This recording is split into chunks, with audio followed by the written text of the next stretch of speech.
Hello, everybody. Welcome to the UNCG Greensboro Thesis Reading Series, and it's my pleasure to introduce our first reader for the night. Sophie is a writer who likes characters, or, as I had once said, Sophie is somebody who writes about creeps. But really, I think Sophie is somebody who likes perspective. Extreme perspectives. Perspectives like that of a man conspiring to build and use on himself a do-it-yourself guillotine, or a plastic surgery-obsessed mother forcing their daughter to alter themselves beyond recognition, or a collective voice of a gaggle of boys whose collective mischief is both cartoonish and extreme in their casually realized cruelty. She even deigns to sometimes write about people who are French. I believe that with these perspectives is embodied a writer who not just has great imagination, but also curiosity. And though you wouldn't know it from any of these fully realized creeps, I would say empathy. Her work is often strange, always funny, and she is a writer who I think truly embodies the saying of the ancient Roman playwright Terence, "Nothing human is strange to me." In workshop, she is quick to chime in with incisive and often brutally honest remarks about what is and isn't working in a piece.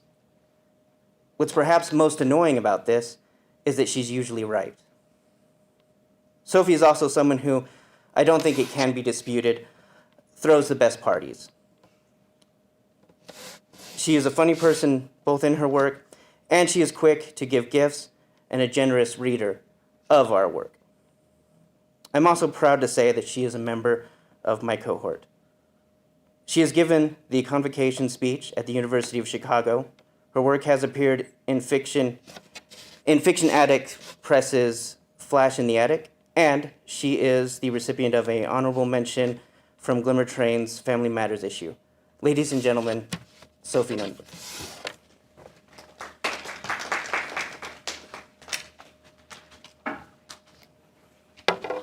Chris, thank you for that really lovely introduction. Just gonna put this aside. I gotta admit, this feels pretty weird. When we were doing this last year, it was in a bookstore and it had that whole air of a thesis, and now I'm standing in this extra room we have and looking out and five of my classmates with their masks on. It's not quite the same feeling to me, and I feel like as someone who spends a lot of time on the internet, who loves social media, that I should be better at the anonymous address to the camera, because isn't that just what I do with my free time anyway? But this is definitely different and an adjustment. I want to thank all of those who are watching and tuning in. This is an amazing thing that Michael Springer, who's going to be reading later on tonight, has set up for us, and that we can be around the country, around the world, and watch. I really appreciate all of my friends who are literally stretched across the United States, who are here for me right now through thick and thin. I think it's been a lot of thin, probably the last 5 years, but I'm hoping that improves. I want to thank one of my dearest friends, Eli Edelson, for not only being an amazing copy editor, but for being my cheerleader. Workshop is an amazing experience, but sometimes you just need some compliments. And Eli, you've always done that for me. I want to thank the UNCG English and MFA department for not only accepting me, but welcoming me in. To Terry Kennedy for always taking my calls and answering all of my questions. And when I would kick up a fuss or I was unhappy about something, for listening to me. To Jesse Van Rieren, who I think last semester would harass once a month to have a meeting with, and who assuaged my fears about moving from Northern California to North Carolina, as she had done, and who guided me through the process of when I decided to defer for a year, and ended up coming a year later. To Craig Nova, who always had the perfect recommendations on what you were meant to read next, and who just approached workshops so tenderly. I think that Craig showed me how to be maybe a little less brutal in workshop, and how I can be a tender, more gentle cohort member. To Derek Palacio, thank you so much for your inquisitive tutorials. Maybe I should call them like inquisitions. There's so many questions you ask, and I don't always have the right answer for you, but they linger with me. And for encouraging me to slow down my prose. To Holly Goddard Jones, I still remember the first time I met you and I sat in your office and you could remember the piece I had submitted for my MFA application, and I was so blown away. I was so moved by that. And that kind of critical eye and memory and attention to detail is something that you have always had for me, Holly. And what I appreciate most is that you don't bullshit ever. I know what you're going to tell me is the truth. It's going to make the piece better, even if sometimes it's hard to hear in that moment. Jeanette Aliu, I think I probably owe you a bottle of scotch after having 4 semesters with me, sometimes 2 classes in a semester. Thank you so much for your encouragement and your sense of humor and your willingness to always commiserate over hair, because when you live in somewhere as humid as North Carolina, hair comes up a lot. To my poets, Brianna, DJ, Megan, and Michael, thank you for welcoming me into poetry, for encouraging me to explore poetry. It's not what I'm the best at, but you never made me feel bad for that. To my fiction cohort, Ashley, Chris, Courtney, Joe, and Matt, thank you for your enormous generosity and love. Thank you for being there for me as a writer, but also as a friend. It has been a joy and an honor to be in class with you. And I'm so incredibly grateful and glad that I deferred for a year, because I was meant to be with y'all. Next, I'd like to thank my mom, who always supported me in any crazy job I said that I wanted to do as a kid. For a long time, I said I wanted to be a psychiatrist for the criminally insane. She didn't bat an eyelash at that. Then I said I wanted to be like president of the United States, and she was supportive of that. And then even, I think, most troublesome, when I said I wanted to be a writer, she never doubted me with that. So Mom, thank you so much. And thanks for reminding me about once a week that I'm too hard on myself. Because weirdly enough, it is nice to be reminded. Oh boy. For my last thank you, it's a thank you and an apology. It's a thank you to my dad, who is not here and cannot be here because, spoilers, he died. It's relevant to what I read. But my being here is standing up here and reading is the product of being your daughter. But I also have to apologize because in order to read this piece, which is a nonfiction piece, I have to break a promise that I made to you, Dad. But it's important to me that I break it. After Chris said all those really nice things about my fiction, it seems typical that I would then go and read something that's nonfiction. I was telling my mom about working on this piece and that this won't even go in my thesis, and that I've been tormenting myself over it for months. And she's like, you just made more work for yourself. You just added an extra piece to write. But that seems like about appropriate. And so this is a nonfiction piece I began in our creative nonfiction class that's gone through many revisions. And I wrote it probably about a year ago this week, the first draft of it. It's called Sortilege, or 31 Scenes on Being My Father's Daughter. I will probably cry, and we're just couldn't find my waterproof mascara, but we'll make it work. I never delete my voicemails. Only you and Mom leave me any. I read the jumbled little transcripts my phone provides. Every time you announce yourself, hey Sophie, it's your papa, as if it could be anyone else. Before you fell, tripping on a curb after therapy, before they found the brain tumor, we were in an unprecedented time of harmony, not seen since I first learned to speak. You call me on your daily walks up and down 24th Street, the small avenue of artisan and local shops I grew up on, where there still stands our pizza place, the shepherd pie place, that weird place that only sells bath oils and incense, relics of the San Francisco I grew up in.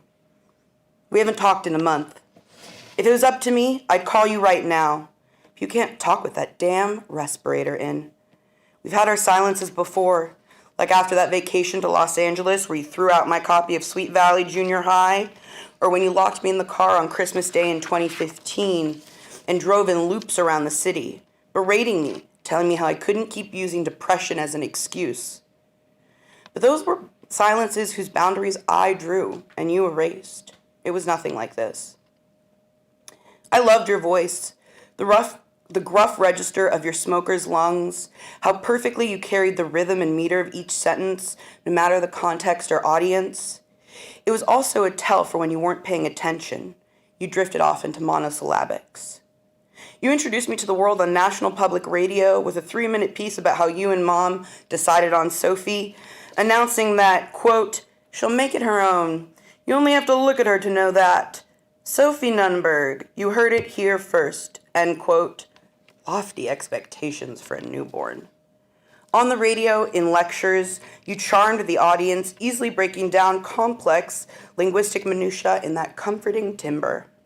Even my maternal grandmother, who insists she never approved of you really, talks of how you dazzled a table, an entire room, an auditorium.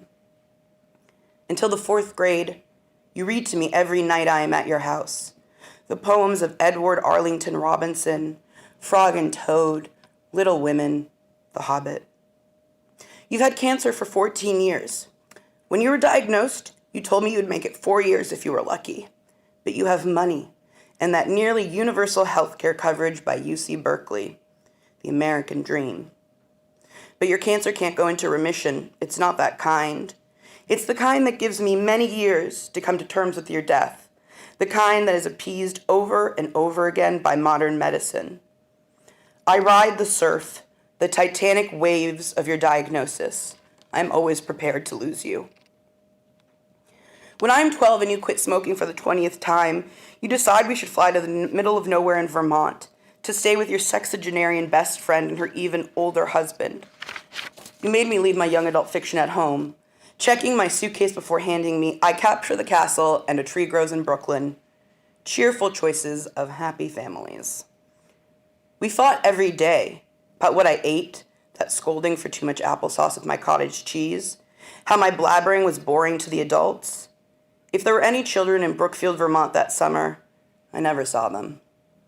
After that trip, I refused to stay at your house for over a year, another one of our silences. You weaseled your way back for the 20th time, though, charming me over dinners at our favorite Chinese restaurant, Alice's, through affectionate emails. You called, but sometimes if I refused to pick up, you let the act drop, left angry messages, but you always called back. I never got over my desperate need for your attention and affection, even when I reached the age when a child's love is no longer unconditional. Even when you got me bittersweet chocolate cake for my 14th birthday. I'm a vanilla girl. Always have been, but I can acknowledge it was better than no cake at all. 2 days later, after you've seen I've eaten 3 slices, you lock me in the basement where you keep the treadmill. I sweat out the shame while watching the History Channel on the 10-inch TV, convinced if I learned some arcane fact, I could weasel my way back into your good graces. Every Sunday, you're late to pick me up, even though the drive is just a hill and a half away. In your house, I wait in my bedroom until you plunk down the stairs from your lofted office in those rubber clogs, opening my door, never knocking, announcing it was time to go do something, which was always one of 2 things, a walk with the dogs in Glen Park or a movie. We alternated who picked movies each week because neither one of us was willing to compromise for the other. So one week it's Master and Commander, and the next, Legally Blonde 2. I don't remember how we come to the agreement, but the deal is I shouldn't bring you up in academic contexts, let alone write about you. For a man so insecure, you sure are convinced everyone knows who you are. And so secretive that most people don't know you have cancer, that your kidneys are useless. You never tell your students. You get upset when they don't cover their mouth to cough. I scold you. Papa, tell them that you're immune compromised or else you're just some old white guy complaining. Which made you laugh. When I was 13, you laid out my post-collegiate plans. 2012 was an election year, and according to you, I would volunteer for a presidential campaign. Can I work for a Republican? I asked, always the contrarian, testing the water's depths with you. Sophie, why would you want to be in a room full of people who love Bush, you asked me. I have no problem with lesbians, I told you. I wish I'd made you laugh that hard again. I think it was the only time. Maybe as an uncle, this could have worked. A role where you could just pop in for the holidays, never worry you've already told me this story. I can see it. It helps that your wife has 3 nieces. They call you Uncle Jeff. One is even named Sophie. Sometimes, on a Sunday, something would rouse in you. On our walk, you break into Rodgers and Hammerstein classics unprompted, waltzing along in those heinous rubber clogs you love. It was agonizing humiliation for a tween. You used to give me embarrassment tickets, which I earned for doing chores and then could hand out when you were mortifying me in public. While great in theory, the bank that dispensed them was slow on delivery and had a terrible exchange rate.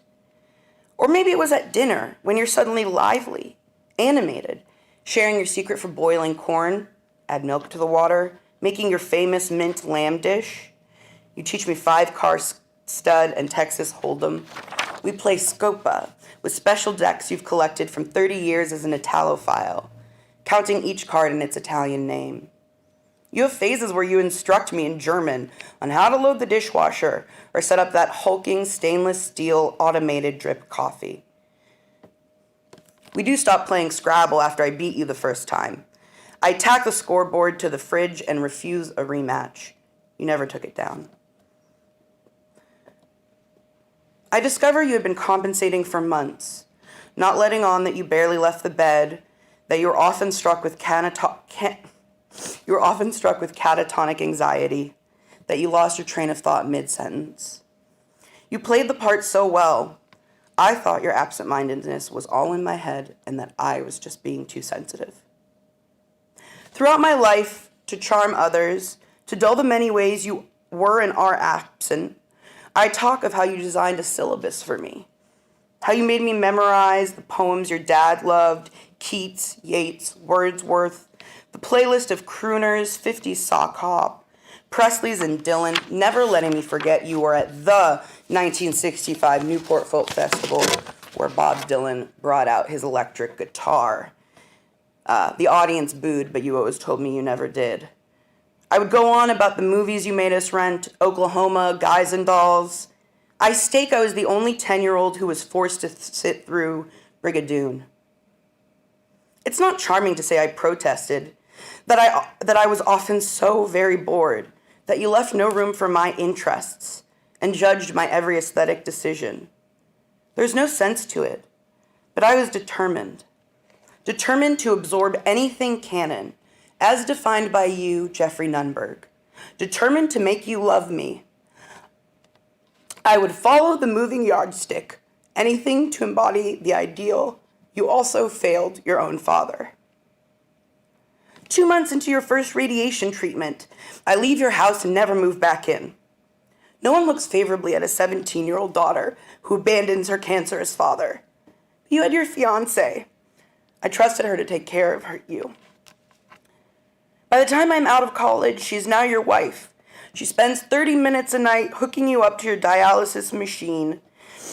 You sleep now in the bedroom you still call Sophie's. Before, I could call you up any day of the week and pepper you on the etymology of a word until I elicited a lecture.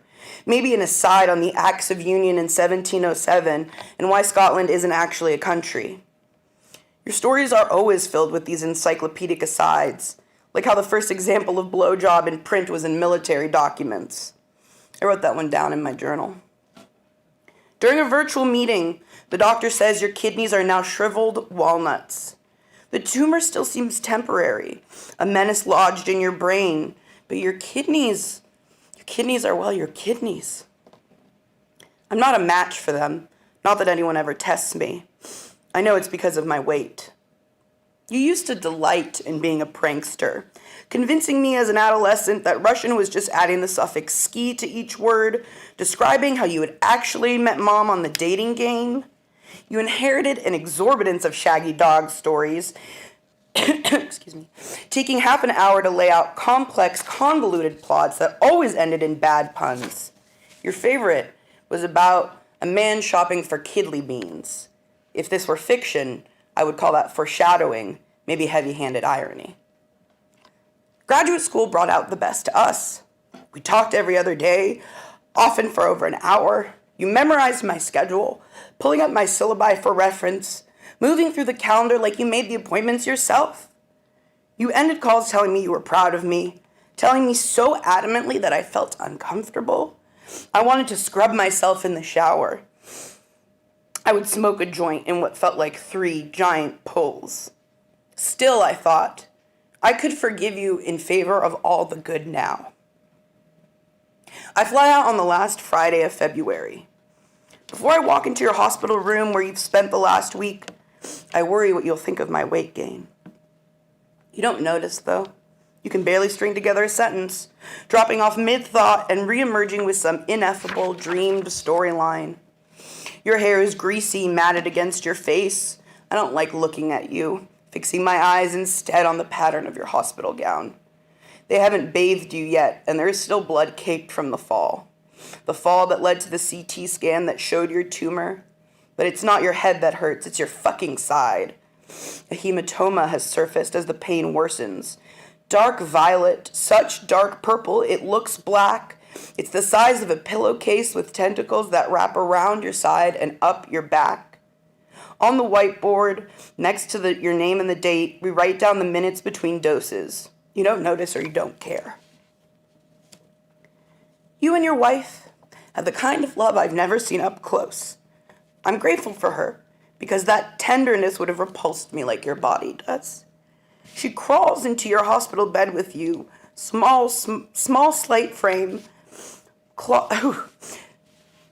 She crawls into the hospital bed with you, small slight frame, cropped blonde hair, nearly 15 years your junior, and watches Curb Your Enthusiasm with no complaints. She brushes back your hair, doesn't flinch at the catheter, the missing front tooth, or the oxygen masks, the dried flakes on your tongue, the crusts of mucus. She kisses your face. Outside your hospital room, your wife tells me about your early days together.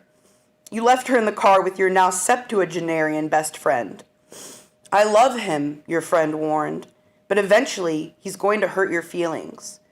If you're going to love him, he's going to hurt yours too. To love you is to tolerate you.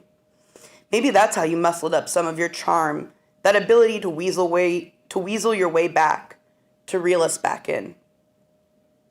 Your love with Mom was a fireworks show. Your shoulders, how you start to bite your tongue when you become agitated, eventually scratching at your arm until your anger bursts. Now, in the hospital, there are no warning signs.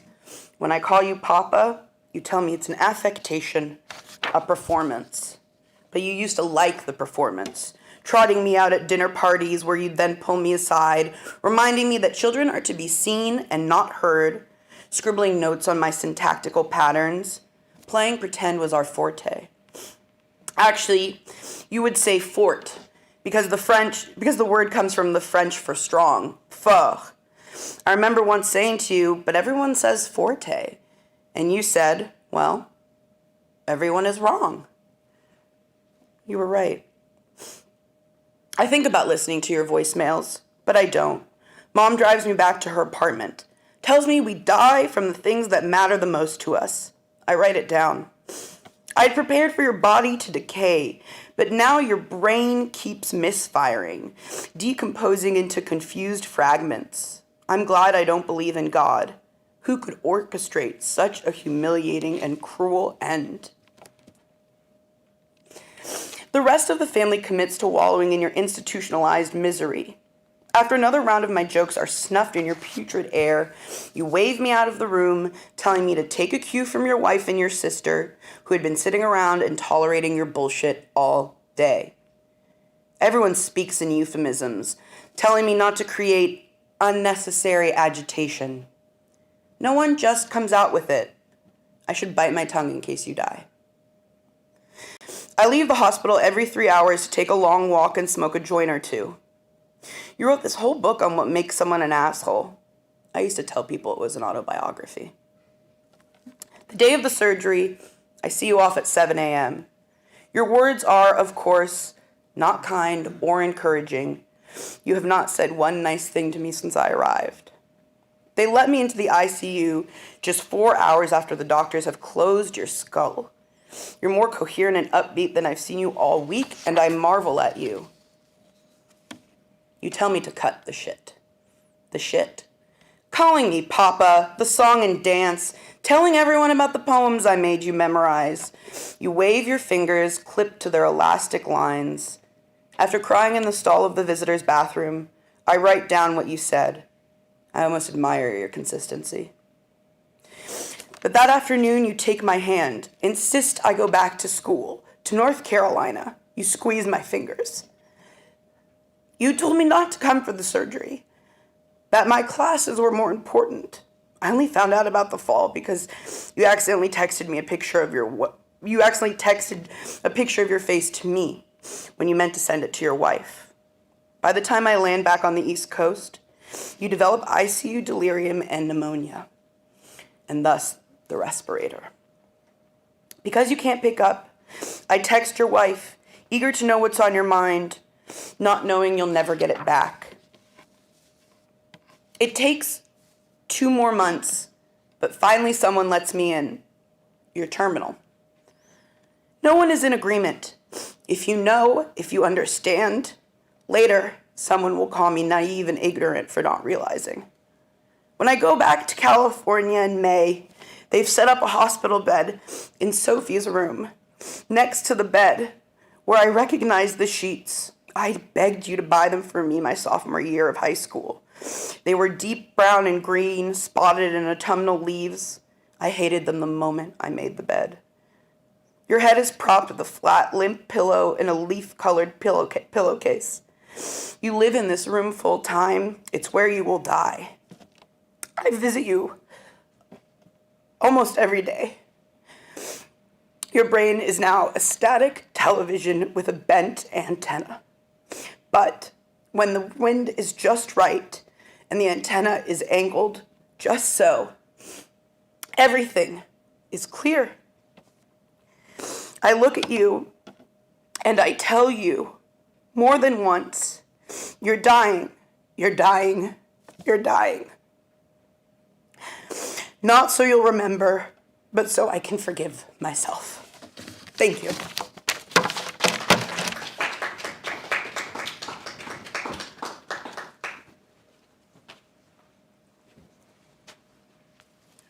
Beautiful work, Sophie. Thanks to everyone tuning in tonight, and thank you to the man of the hour, Michael, for being behind the camera, audio, and tech production throughout this whole reading series. Thank you for selflessly lending your talents to our community. Michael Springer is from eastern Nebraska, where he produced a range of poetry performances in collaboration with multimedia artists and musicians. He is currently a second-year MFA poet at UNC Greensboro. It is a distinct pleasure and a rather daunting challenge of mine to introduce Michael, someone who I view not only as a friend and a peer, but someone whose work I greatly admire.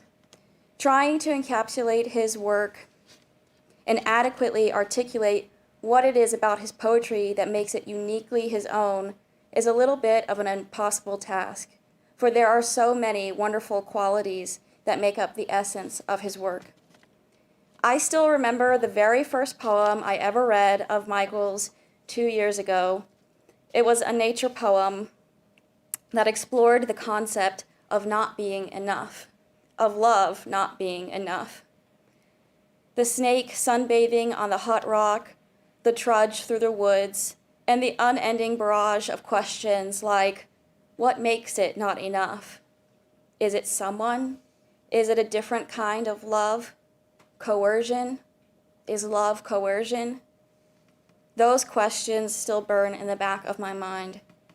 Even now, I remember that afterwards I felt so fiery with envy that I had not written it first, and envy that, in fact, I couldn't write it, at least not like him, not with that starkly honest eye that he discerns everything with, not in the way it was meant to be written. I think that sentiment is true for much of Michael's work. No matter the subject, which spans across the board, from nature poetry to fable-like verse and fantastical tales to snapshots of character portraits, his voice is distinct. He is not flowery or overtly beautiful, but instead he picks at the fine details that most would overlook, doesn't shy away from sometimes uncomfortable and gritty characteristics that make up real folks, and crafts voice like no one else I've ever read. Though character-driven, his work is deeply rooted in the subtle significance of place, middle-of-nowhere highways at night, small-minded towns, the Midwest wilderness, a river in drought. These settings, while merely background to some, are heavy and ripe with meaning and provide a landscape of understanding for his readers. Personally, I've always looked for poetry that slaps me in the face. That's the stuff that good poems are made of, the ones that shift your perspective, the ones that make you do a double take. Michael's poetry often knocks the wind out of me, not with big punchy lines or flashy verse, but mostly with his intentional, nuanced, well-placed words that send shivers rolling down my back and striking images that haunt me for days afterwards. I am excited and honored to hear what he has to share with us tonight. Please help me in welcoming Michael Springer.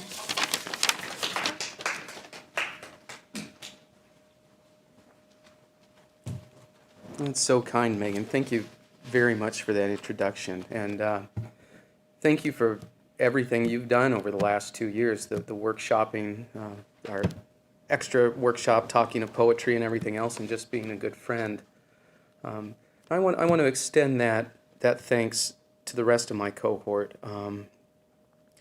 The workshopping, the careful attention to detail, particularly to the poets, Brianna, Aaron, DJ. It's been an absolute joy to know and work with you, even as we've weathered the uncertainty of the last year together. You've all gotten deep into my head and into my poems. I know you'll be there a long, long time. I want to thank all the folks on the fiction side too. We've had wonderful, wonderful times, and Sophie, I mean, as you can tell, the writing here, the thoughtfulness, the good work, the good people have really made this experience for me. Thank you to Terry and Jesse for keeping this whole ship on course and allowing me the time to do the work I've done here. Once again, I know that's particularly difficult during the upheaval and social distancing brought about by the pandemic. I also want to thank a number of faculty at UNCG who have planted little seeds in my brain and encouraged me to grow. Among them, Jeanette and Craig, whose advice and readings still bounce around in my head, and Jennifer, who was kind enough to indulge the Arthurian kick I went on, which led to some of the poems you'll hear tonight. Particular thanks to Stuart and Amelia for everything you've done. Too much to list. Not only the expert attention paid to my poems, but for your guidance and mentorship, the way you've both greatly broadened my horizons as a writer and helped me start to feel like a member of a broader literary community, one that had seemed rather distant and daunting before I came to this program. I have too many thank yous to give to the people who made it possible for me to come here in the first place. The teachers and mentors I found in central Nebraska who helped me fall more deeply in love with the written, spoken, and sung word. The community writers out of little towns in Lincoln, Nebraska who reinforced that love and helped me realize my own writing had some potential to be lovely. Of course, I want to thank my mother, who's joining us from across the country digitally. Thank you, Mom, for being the person who instilled the love of language and all its creative uses into me from a very young age. Thank you so much for your unwavering support and kindness as I've navigated this uncertain writerly path. And finally, I want to thank my partner, Tegan, who has so warmly and patiently reassured me each day as I wrestle with the poems you're about to hear and have wrestled with many, many others. You have kindly borne the burden of hearing my very ugly first drafts before I tune them up for other people's ears. I'm grateful for your thoughtful ear and your helpful reminders about when I ought to be writing and when I ought to be out living in a way that gives me experiences worth writing about. I'm sorry I can't name everyone who deserves a mention. There are more of you, and I am grateful. I don't believe in that isolated writer standing alone at his desk trope, not for a minute. I wouldn't be here doing this without so many people that have made it possible. Well, with that, let's hear some poems. I've honed down for my thesis poems of place. They're flavors of a mythologized and often anachronized high plains, the West bleeding into the Midwest, decades compressed and conflated, the experiences of real people I know transformed by dream logic or Freudian defense mechanisms. Or more simply put, each poem, I think, is its own weird little ride. Rather than introduce each one as I go through these, I'm asking you to just sit back and take in the picture of each. Have fun walking that blurry line between the all too familiar and the decidedly strange. This is called Climbing the Seed Corn. When they found the boy, he didn't look like a boy. His skin wasn't skin, but the facsimile of skin, like the portrait a boy might draw, but off the page, under the coroner's hand, outlined, flat, refusing to hold light the way a face holds light.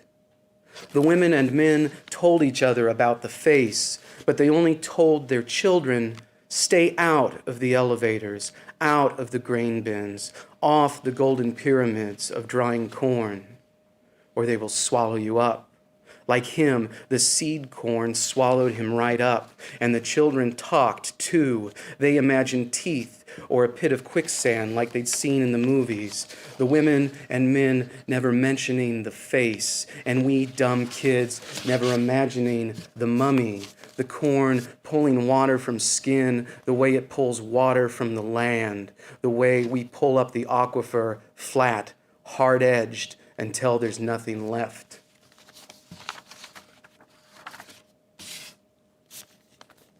This is Taking the Town Apart.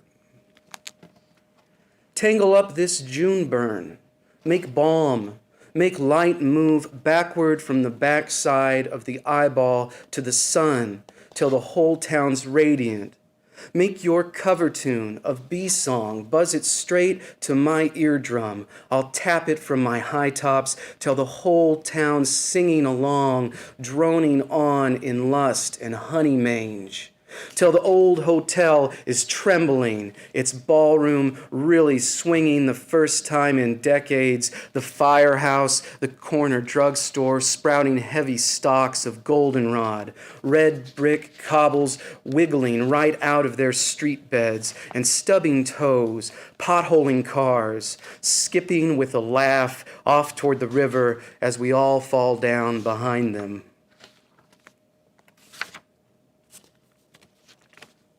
Icon. Rachel wants her father back. She's got a yellow couch from IKEA and a couple of toes dipped into this new religion. She's got her new record player and the low ache and nothing brittle to bounce it against. The whole town has gone spongy. The post office and ball fields flex like foam rubber.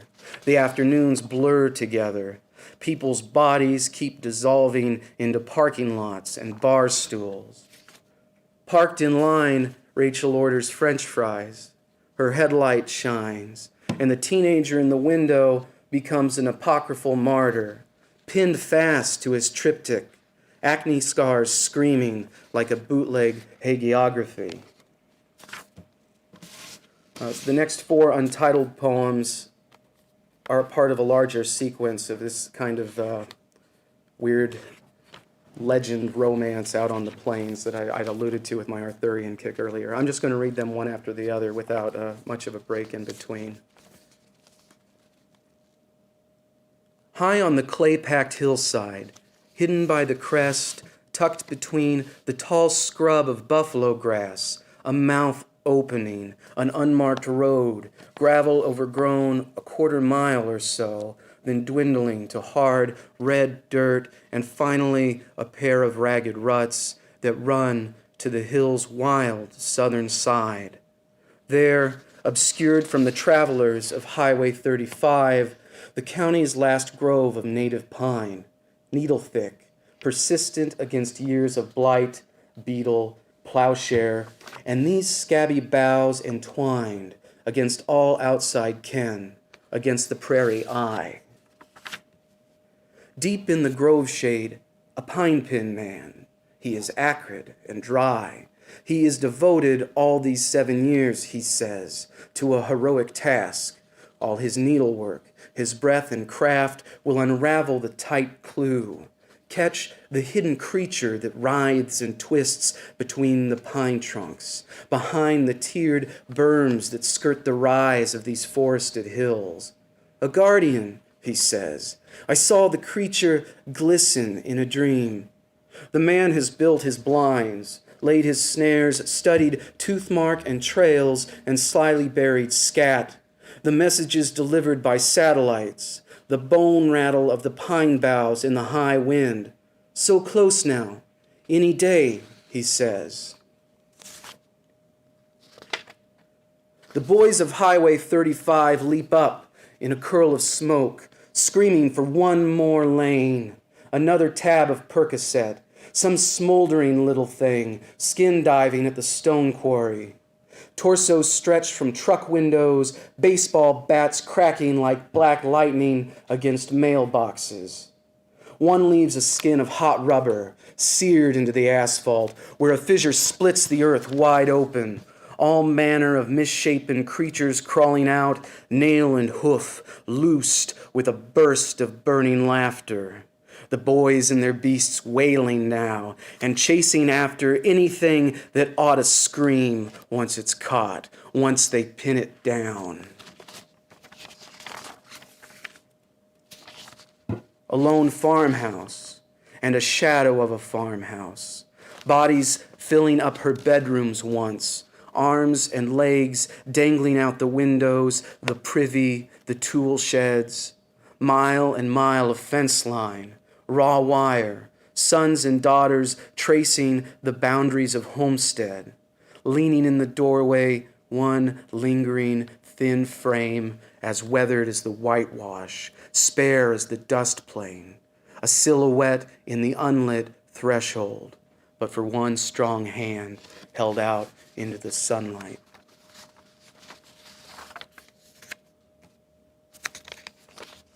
This is called Little Ice Age. Nothing to do with the geographic period. Honey, I'm singing Ice Age now. The wind has died. The barometric spirits have all slowed down.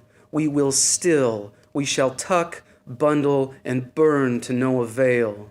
Your frosty toes against mine. Ice will climb the theater marquee. It will circle every neon sign. People will give up refrigerators. They'll toss their beer outside to the nearest snowbank, skim a little iceberg off the top. The bees will all die. Nobody will grow tomatoes. Maybe sugar beets will have to do. The trick. The neighbors will finally have a little goddamn time to think, a little peace and quiet, but for the sleigh bells and crackling sap freezing inside the prairie pines, between the cartilage and our cold joints, we'll fall right into the stillness. The cars won't start, our fingertips will hurt, our breath will hang around a long, long time.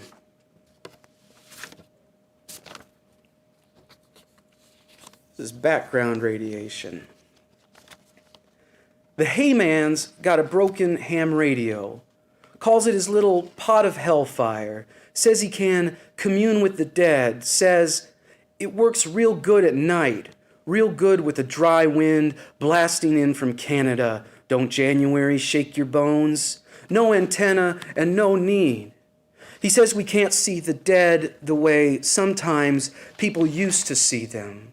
Low eyes peering from a distant window. arm reaching up from the dark river, breath that is no longer breath, filling an empty room. Today, he says, they are better hidden.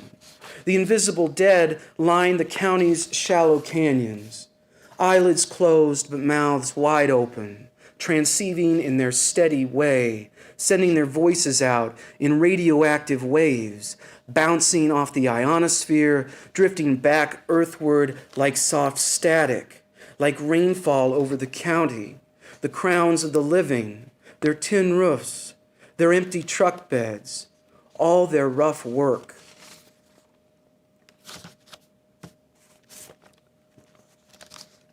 This is Big Blue River. We set the beer in the river, floating the stolen idea it would stay cool.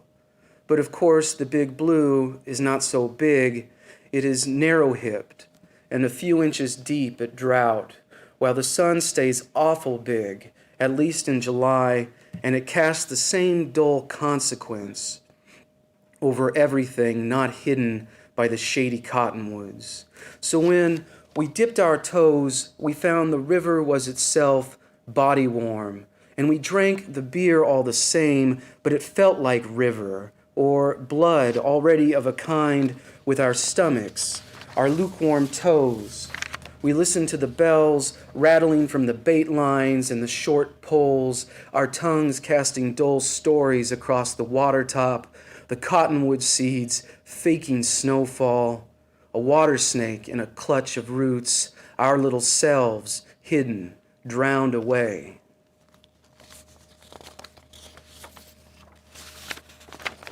One more poem. It's a little bit longer. I'm a sucker for list poems, so I had to fit one of those in here. The first line of this poem is the title. I'm made of such stuff as this countryside. And when my spent body disintegrates in some shallow creek bed or cicada lousy field, I suppose this countryside will be made of such stuff as me, made of Forest Service reservoirs and Carnegie libraries, made of asbestos siding and shade tree mechanics, of the mottled haunch of Depression-era prairie, unincorporated towns in grain elevator shadows, of pivots, water tables, 40-foot wells, the equinox's scattered remains, the anhydrous ammonia and reek, rivers gone to drought, beds full of camel's teeth, drowned artifacts, of dust devil, ragweed, locust clouds, dry erosion and dithered faces, sandstone, made of tall tales, of radio waves leapfrogging repeater stations, accumulating in the distant corners of box canyons, bumper stickers, telephone wires humming, made of the highway bodies, the coyotes and teamsters, the cottonwood seeds stuck to deer guts on the gravel shoulders, and the desiccated ditches, made of always the next town, main streets, long empty dance halls, weedy ball fields, the locked post office, empty doorways, of always the next empty building, of getting bys, and lost keys, blended whiskey, and roadside stores tucked away in the country, made of every dusty hand-painted sign, of antiques, primitives, raw honey. Thank you very much, and thank you for joining us tonight.